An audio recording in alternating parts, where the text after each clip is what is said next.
If you're watching this video, it's probably because you just decided to learn how to play the trumpet. And if that is the case, then congratulations to you. You've picked the #1 instrument in all the band, and that is a fact.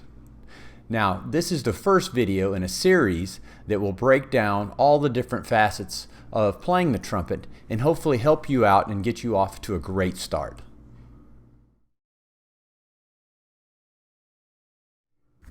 In this series, there's two different kinds of videos. There's the lessons and the guided practice. In the lesson videos, it's just me speaking about one topic per video, and I'm only going to talk about it for about 5 minutes, and I'll try to keep it moving right along and try not to bore you. And the idea is, I just want to give you a little bit of extra information about playing and starting on the trumpet than maybe your band director has time to do when they're teaching an entire room full of kids trying to learn all kinds of different instruments. So I hope I can outline some ideas that will help you get off to a great start learning the trumpet.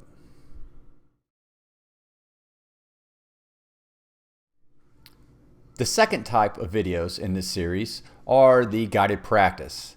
And in the guided practice, there won't be a lot of talking, but there will be a lot of playing. So make sure you have your trumpet out and you're ready to go.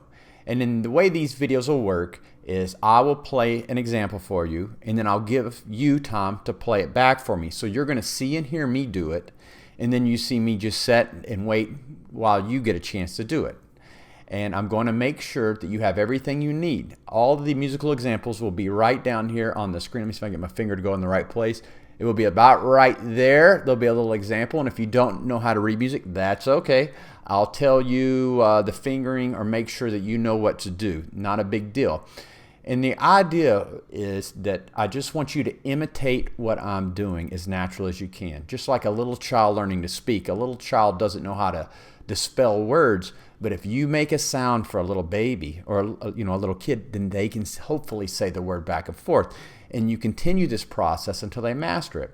So with these videos, what I would recommend is maybe the first couple weeks that you're playing, go back and redo them a few times. Maybe once a day, just go through the videos, the guided practice, and do them over and over until you feel better and better about it. They're only about 5 minutes each, and hopefully they won't be too much of a bore for you. But I think if you'll do this, a lot of the basic and fundamental principles of trumpet playing are going to seem real easy to you, and hopefully we'll get you off to a great start.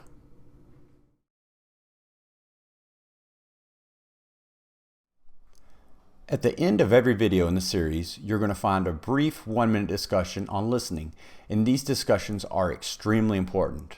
I'll be introducing a new world-class trumpet player to you, and I will provide recording links below the video that all you have to do is click on them and you can watch some amazing performances. If we're going to learn how to play a trumpet, it's so important that we really understand how a trumpet sounds, and there's no better way than to learn this than watch these videos. These people can demonstrate the best qualities of a trumpet far better than I can. And honestly, you'll learn more from watching and listening to them than from anything I say. So I hope you'll please take just a few moments to watch the videos at the end of the lessons and enjoy some world-class music.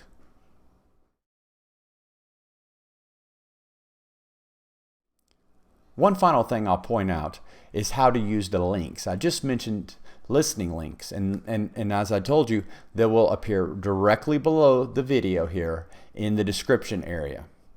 Just below the listening links, I will also provide links to specific parts of each of the videos. So in this video, I discussed the listening videos, the guided practice videos, what you're going to find in the listening portion of each video at the end, and now I'm discussing links. So I will provide below this video the time in which each of those things occur, so you could go and click on it and you'll go straight to this part of the video.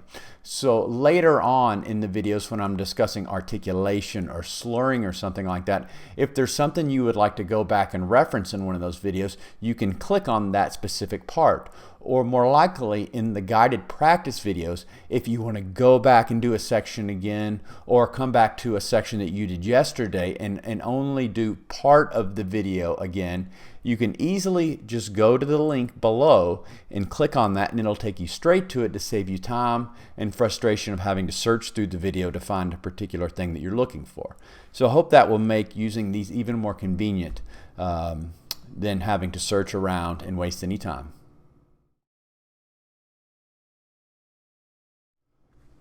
Wynton Marsalis may very well be the greatest trumpet player to ever live.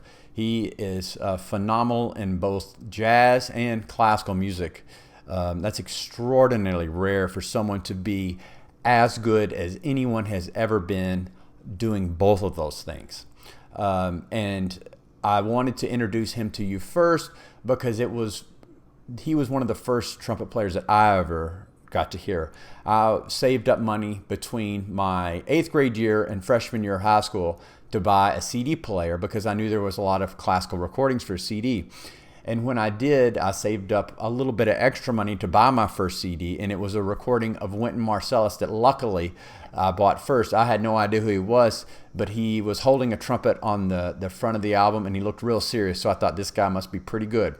So if you'll check out these recordings linked below, I think you're going to absolutely love hearing Wynton Marsalis. And if it's the first time you've heard Wynton, I think you're in for a real treat. So please take just a couple seconds and check out Wynton, one of the greatest trumpet players, if not the greatest trumpet player of all time.